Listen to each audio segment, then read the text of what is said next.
Olá pessoal, tudo bem? Me chamo Edilane e vim falar para vocês um pouco a respeito da artrose de joelho. Então vamos lá, né? A artrose de joelho, ela é uma patologia de caráter inflamatório e degenerativo, que provoca a degeneração, a destruição da cartilagem articular. Falando um pouco também a respeito da cartilagem articular, que recobre as epífises do joelho, ela é do tipo hialina, formada por um tecido avascular e grande matriz extracelular, povoada de células também. A sua composição basicamente é de água, colágenos do tipo 2 e proteoglicanos. Os sintomas que podemos relatar nessa patologia é a dor constante. Essa dor ela é meio que insuportável. Ela ocorre sempre que você sobrecarrega um pouco a articulação do joelho, ou seja, caminhando, fazendo algum movimento brusco, ela aparece. E também existem as crepitações, que parece aquele barulho de areia, parece que tem areia no joelho, que é o estalo articular. Também podemos relatar rigidez matinal. Essa rigidez ocorre por um curto período de tempo, que é inferior a 30 minutos. Pela manhã você consegue sentir essa rigidez, que parece que você não vai conseguir fazer nenhum tipo de movimento. Mas mais ou menos em 30 minutos ou inferior a isso, você já consegue estar movimentando um pouco essa articulação. Existem dois tipos de artrose, a artrose primária e a artrose secundária. A artrose primária, ela ocorre em relação ao envelhecimento articular, certo? Ocorrendo em pessoas acima de 65 anos. E a artrose secundária, ela ocorre por outros fatores, seja fraturas, lesões ou cirurgias, ocorrendo em pessoas mais jovens. Gente, existe um dado também, segundo a Sociedade Brasileira de Reumatologia, que de 30 a 40% das consultas em consultórios, atendidas pelo reumatologista, são de pessoas com queixas que indicam artrose. E também existem dados que indicam que a artrose tem preferência por mulheres acima de 60 anos, ocorrendo apenas em algumas articulações, onde são mais suscetíveis nas articulações das mãos e dos joelhos. Alguns sinais no qual podemos identificar nessa patologia são as deformidades. Essas deformidades são causadas por osteófitos. O que são osteófitos? São pequenas calcificações que ocorrem nesses ossos articulares.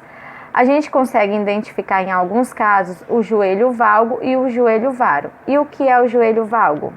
O joelho valgo é aquele joelho que é possível identificar ele torto para a parte de dentro, desse joelho, ou seja, para a parte medial. E o joelho varo é aquele no qual identificamos ele torto para a parte de fora, ou seja, para a parte lateral desse joelho. Os osteófitos, no qual eu falei para vocês, eles também são chamados de esporões ósseos ou bico de papagaio, que são as pequenas calcificações que causam essas deformidades nos ossos articulares. Aqui em cima eu vou deixar para vocês a imagem de um joelho normal, que não está acometido pela artrose, e também a imagem de um joelho já acometido pela artrose. No joelho normal é possível identificar o espaço articular normal, sem nenhum tipo de patologia, identificar os meniscos e a cartilagem articular. E já no joelho acometido pela artrose, a gente vai conseguir identificar o espaço articular diminuído ou totalmente reduzido, certo? De uma forma bem reduzida, que ocorre aquele impacto do osso com osso. É aí que causa o desgaste da cartilagem articular, causando aquela dor insuportável. E vocês também vão conseguir identificar os esporões ósseos, que são as calcificações que causam certas deformidades.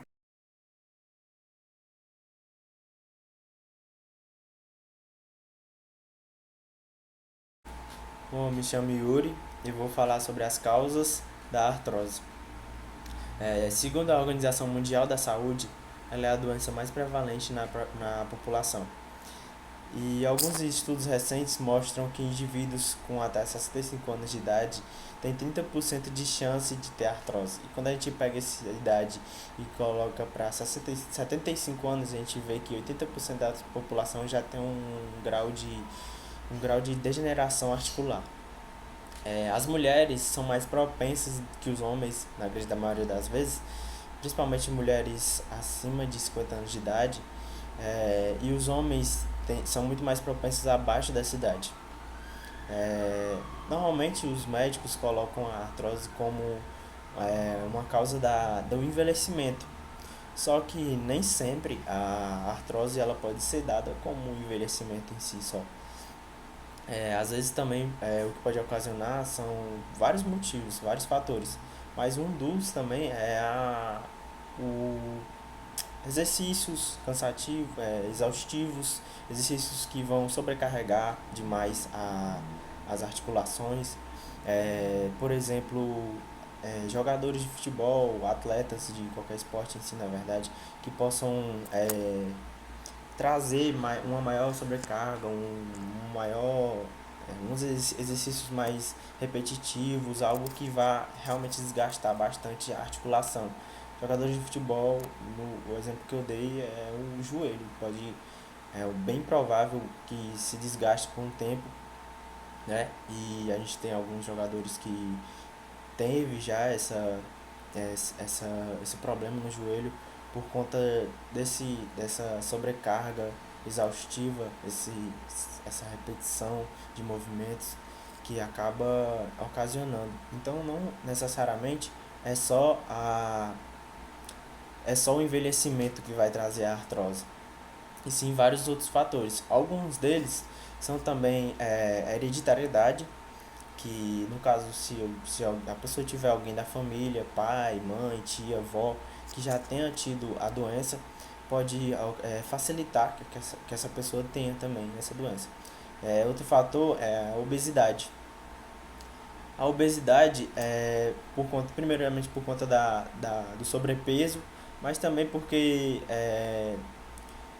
a pessoa que é obesa, ele produz uma enzima chamada de interleucina. Elas são as mesmas enzimas que são ligadas até ao ataque cardíaco, por exemplo. Elas estão ligadas também a uma pior reação inflamatória, e a gente vê que pessoas obesas têm uma tendência a degenerar mais rápido, por exemplo, o joelho. E outro fator de risco muito importante são pessoas que já foram operadas no joelho, por exemplo. Pessoas que já foram operadas, por exemplo, no ligamento do joelho, no menisco, já tiveram um bom resultado, porém isso já é uma probabilidade que essa pessoa possa ter uma tendência maior de ter a artrose, né? E outro fator também são os desvios de eixos. O joelho que a gente chama em X, aquele mais arqueado, né, que são o genovaro e o genovargo. Também acidentes já sofreram acidentes no joelho, enfim, que tiveram algumas fraturas que ficaram com deformidade no osso. Aquilo também pode facilitar na doença, a possível causa da doença.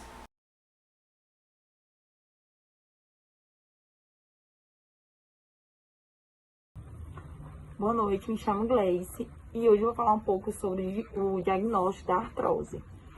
As radiografias simples são indispensáveis e até os dias atuais ainda permanecem sendo os melhores exames para diagnosticar e graduar a artrose. Deve ser realizada com apoio fornecendo ao examinador uma imagem real do desgaste, certo? Que se reproduz durante a mancha, que no caso seria a caminhada. Permite visualizar o picamento articular, que no caso é a diminuição do espaço entre os ossos, tá? A radiografia com apoio pode visualizar uma artrose femorotibial interna, medial ou externa lateral, tá certo? É necessário também estudar a articulação fêmuro-patelar com vista em perfil e axiais. A artrose fêmuro-patelar isolada, ela é rara e acompanha de dores que incapacita a subida e descida de escadas, certo? Exame de imagem como tomografia, a ressonância magnética e a ultrassom, que auxiliam no diagnóstico diferenciado de lesões e por outras doenças reumáticas. Mas pouco informa sobre a artrose nos estudos de rotina.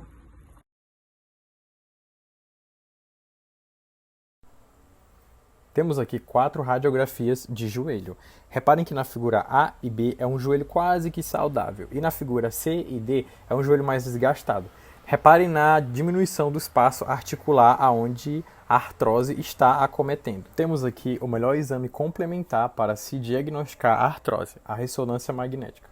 Observem bem na imagem que dá para você ver nitidamente a cartilagem, certo? Dá para você ver nitidamente como está essa inflamação e através dela dá para você ter uma avaliação melhor e poder afirmar se o paciente tem artrose ou não.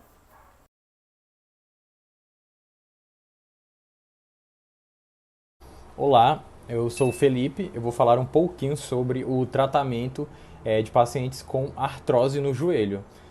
Inicialmente, o tratamento se dá de maneira farmacológica, né, onde o paciente ele vai estar passando por um processo inflamatório grande, né, um processo de dor muito grande, então ele vai estar fazendo uso desses fármacos, né, no caso analgésicos para dores, anti-inflamatórios para controle da inflamação.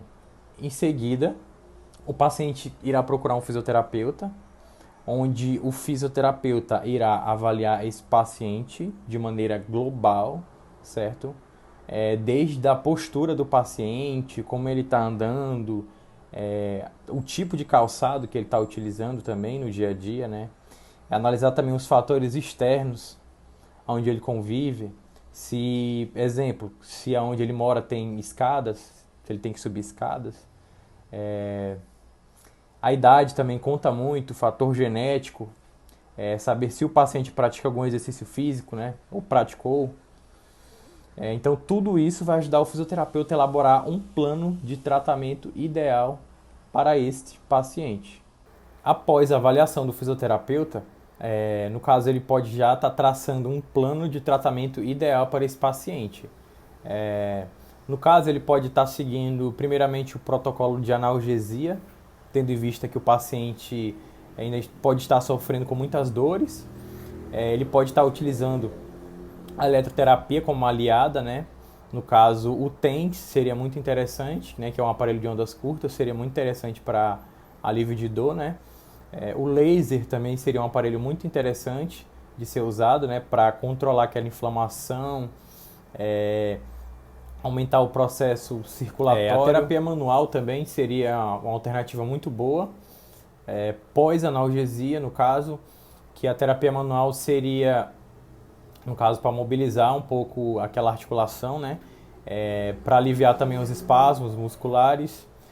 E quando o fisioterapeuta fosse evoluir, no caso, para a parte de exercícios, melhorasse também o desempenho do paciente.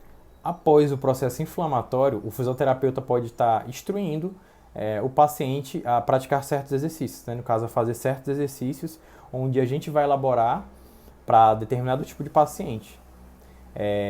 Primeiramente, o fisioterapeuta pode estar prescrevendo alguns exercícios isométricos para esse paciente, né? Que no caso seriam exercícios assim, de baixa carga, exercícios que não iam afetar tanto aquela articulação, tendo em vista que ela já está muito irritada.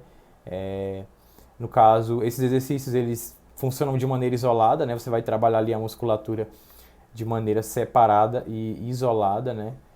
Tendo como foco principal fortalecer ali a musculatura da coxa, né? O quadríceps, isquiotibiais, que são musculaturas de suma importância, no caso, para manter o nosso joelho seguro. Uma coisa que acontece muito em muitos consultórios por aí, às vezes o paciente ele vai chegar no consultório, né, com muita dor, ele já está ali tomando vários medicamentos, você alivia, né, momentaneamente a dor dele, só que aquele paciente ali, ele meio que tem um medo de se movimentar, certo? Ele tem um medo de fazer exercício, justamente por receio de piorar o caso dele. Aí cabe ao fisioterapeuta convencer aquele paciente, né, conversar com ele de maneira adequada, conseguir orientar ele e convencê-lo de que o exercício será a melhor forma de ele conseguir dar uma aliviada naquele incômodo, né? Tendo visto que a artrose ela é uma patologia que ela meio que não tem cura, ela tem tratamento. Então, se você souber conviver com ela, você consegue ter uma vida praticamente sem dor. A prótese de joelho também é uma alternativa muito usada por alguns pacientes que tem, no caso, um grau de artrose muito grande, né? No caso, o grau 4, que já é um desgaste muito grande. No caso, ele pode estar fazendo uso de uma prótese total de joelho. Só que mesmo assim, isso não vai livrá-lo da fisioterapia e muito menos de praticar os exercícios, né, de fazer os exercícios. O paciente ele pode fazer a cirurgia, final da cirurgia, imediatamente ele já pode procurar um fisioterapeuta para iniciar o tratamento. Quanto mais rápido ele começar, melhor vai ser a reabilitação dele. E mais uma vez, o melhor tratamento é exercício. Você fortalecendo aquela musculatura, ela vai proteger a articulação e o paciente vai conseguir ter uma qualidade de vida muito boa. Eu vou estar deixando aqui alguns exercícios simples de isometria, tá? Então, é isso. Obrigado e tchau, tchau.